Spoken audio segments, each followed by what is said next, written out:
बहुत बहुत स्वागत है आपका डिजिटल ज्ञान इन हिंदी यूट्यूब चैनल में। अगर आप एक सीएससी वीएलई हैं तो आपने अगर ई श्रम का काम किया है तो आपको कमीशन का इंतज़ार ज़रूर होगा कि हमने जो ई श्रम कार्ड बनाया है तो कमीशन हमें कब मिलेगा। और कैंप मोड में काम किया है तो जाहिर सी बात है कि आप इंतज़ार ज़रूर कर रहे होंगे कि हमारा कमीशन हमें कब भुगतान किया जाएगा। तो इसमें हम आपको वही जानकारी देने वाले हैं कि आपको किस दिन मिलेंगे पैसे और किन वीएलई का पैसा नहीं आएगा, इसमें हम आपको जानकारी देने वाले हैं। चलिए हम आपको पॉइंट दिखा देते हैं क्या क्या इसमें आपको जानकारी दी जाएगी इस वीडियो में। सबसे पहले वीएलई ई श्रम कमीशन किस दिन मिलेगा, उसके बाद दूसरा पॉइंट किन वीएलई को कमीशन नहीं मिलेगा, इसकी भी जानकारी हम इस वीडियो में देने वाले हैं। क्या ऑपरेटर आईडी वालों को भी पैसा मिलेगा। यहाँ पे वीएलई जितने भी थे, बहुत सारे वीएलई ऐसे थे जिन्होंने ऑपरेटर आईडी क्रिएट करी और उन्होंने दूसरे ऑपरेटर बनाकर इस श्रम का काम करवाया, तो क्या उनको भी पैसे मिलेंगी, यानी उन्होंने रजिस्ट्रेशन किया है क्या उसका भी पैसा आएगा, इसके बारे में भी जानकारी मिलेगी। अगर पैसा नहीं मिले तो क्या करना होगा, इसके बारे में भी हम बताएंगे। किस महीने तक के मिलेंगे पैसे, इसके भी आपको जानकारी मिलेंगे कि किस महीने तक का कमीशन आपको मिलेगा। इससे पहले एक छोटी सी निवेदन आपसे कर दे कि अगर आप हमारे डिजिटल ज्ञान इन हिंदी यूट्यूब चैनल पे पहली बार आ रहे हैं या कई बार आ चुके हैं और अभी तक चैनल को आपने सब्सक्राइब नहीं किया है तो चैनल को सब्सक्राइब कर लीजिए। सब्सक्राइब करने के लिए दिए गए रेड कलर के सब्सक्राइब बटन पर क्लिक करिए और बेल के घंटे को दबा लीजिए इसी तरीके की जानकारी पाने के लिए। चलिए अब आप बात करते हैं कि सबसे पहला जो पॉइंट है वो वीएलई ई श्रम कमीशन किस दिन मिलेगा।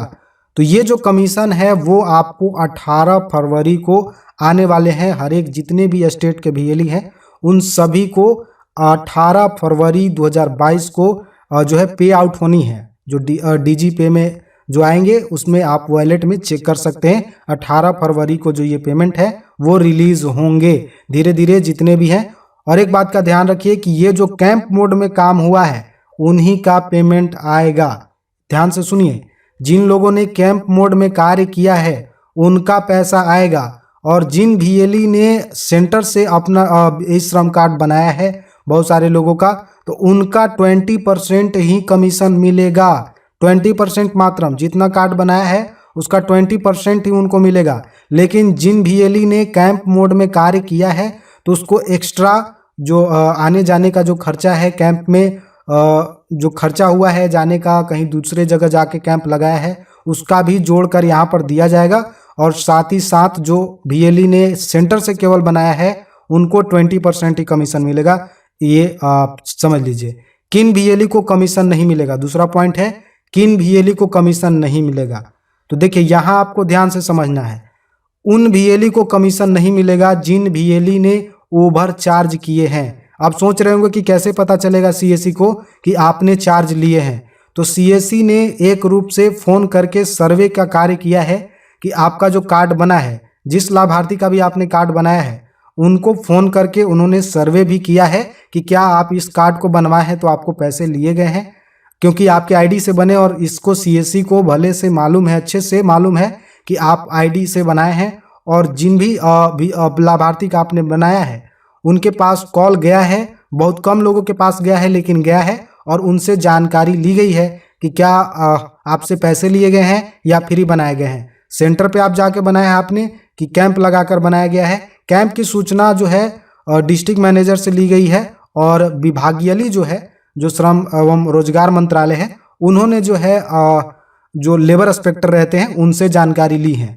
तो आप जान लीजिए कि इसमें उन लोगों को नहीं मिलेगा जिन्होंने ओवर चार्ज किए हैं। 30 रुपये तक तो ठीक है, 30 रुपये से जो ज़्यादा चार्ज किया है उसका कमीशन यहाँ पे नहीं मिलेगा, उन वीएलई को कमीशन नहीं मिलेंगे। और हम आपको बताते हैं और दिखाते हैं कि यहाँ पर जो है बहुत सारे वीएलई ऐसे हैं जिन्होंने मोबाइल नंबर 3 से ज़्यादा मोबाइल नंबर यूज़ किए हैं।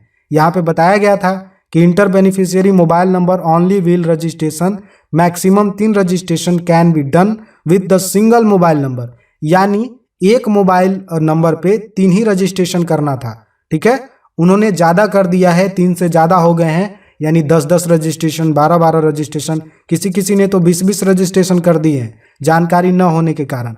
तो उन लोगों का भी यहाँ पैसा होल्ड कर दिया गया है। और एक बात ध्यान रखिए कि जिन्होंने नॉमिनी का नाम सही से मेंशन नहीं किया है, डेट ऑफ बर्थ भी सही से नहीं डाला है, कोई त्रुटि है, तो उन लोगों का भी यहाँ पे पैसा पेमेंट नहीं आएगा, पे आउट नहीं होगा।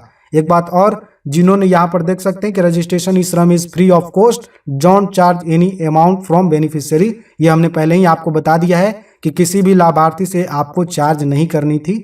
30 रुपए तक ठीक था, लेकिन 30 रुपए से आपने ज़्यादा चार्ज किए हैं, ज़्यादा लिया है, तो यहाँ पे आपको उसी का पेनाल्टी लगाया गया है। आपका जितना भी कार्ड बना है उसका कमीशन आपको 20% मिलेगा या फिर 10% मिलेगा।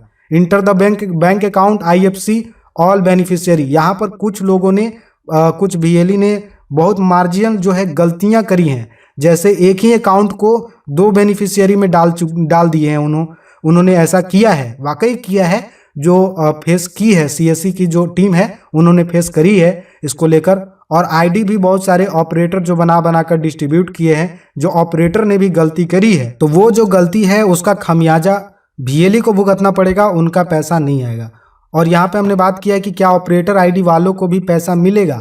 तो एक बात जान लीजिए, ऑपरेटर ID का DG पे नहीं होता है और ये जो पैसे हैं वो DG पे में आएगा। अभी फैसला लिया गया है कि ऑपरेटर को भी इस तरीके की सुविधा दी जाएगी कि वो DG पे में लॉगिन कर सकते हैं डुअल वेरिफिकेशन के द्वारा। ठीक है, इस बात को ध्यान में रखिए, डुअल वेरिफिकेशन के द्वारा ऑपरेटर भी लॉगिन कर पाएगा, लेकिन अभी इस व्यवस्था को नहीं लागू किया गया है, जिस कारण से अभी जो ऑपरेटर ID के पैसे हैं वो आएंगे VLE के पास में ही। लेकिन बहुत सारे VLE के जो ऑपरेटर हैं उन्होंने गलतियां करी हैं, तो ऐसे में उनको पैसे नहीं मिलेंगे। और अगर गलती नहीं करी है तो उनका पैसा उनको मिलेगा, ध्यान में रखिए। अगर पैसा नहीं मिला तो क्या करना होगा। अगर आपका पैसा नहीं आता है फिर भी, तो हम आपको बता दें कि आपको अपने डिजिटल सेवा पोर्टल में जाकर टिकट क्रिएट करनी है। कैसे क्रिएट करनी है वो हम आपको बता देते हैं। तो टिकट क्रिएट करने के लिए आपको अपने डिजिटल सेवा पोर्टल में आ जाना है और यहाँ पे सपोर्ट बना हुआ है, वहां पे आपको टिकट में आना है। आप जैसे मैं दिखा रहा हूँ आपको वैसे ही करना है। उसके बाद आपको क्रिएट टिकट पे क्लिक करनी है और I have query related CSC product and service में जाना है। उसके बाद में आपको टिकट कैटेगरी चुननी है, जिसमें आपको गवर्नमेंट को चुनना है। जैसे ही गवर्नमेंट को चुनेंगे नीचे आपको AISC गवर्नमेंट प्रोजेक्ट को आपको चुनना है और नीचे प्रोजेक्ट सर्विस में आपको यहाँ पर देख सकते हैं कि ई श्रम NDUW registration ministry of labour employment, यहाँ पे आपको क्लिक करना है और जो भी आपका क्यूरी है, जो भी समस्या है उसको आपको यहाँ पे सब्जेक्ट लिख देना है पेमेंट रिलेटेड। और यहाँ पे आपको हमने बताया कि क्या समस्या रहेगा आपका, कि पैसे नहीं आए हैं, तो यहाँ पे आपको लिखना है पेमेंट इशू।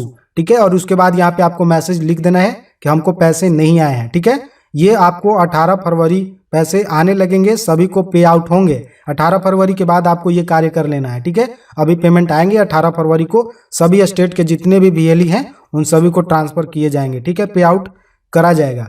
तो उसके बाद अब चलिए हम बताते हैं, इसको क्लोज कर देते हैं और अब आपको बताते हैं कि किस महीने तक के मिलेंगे पैसे।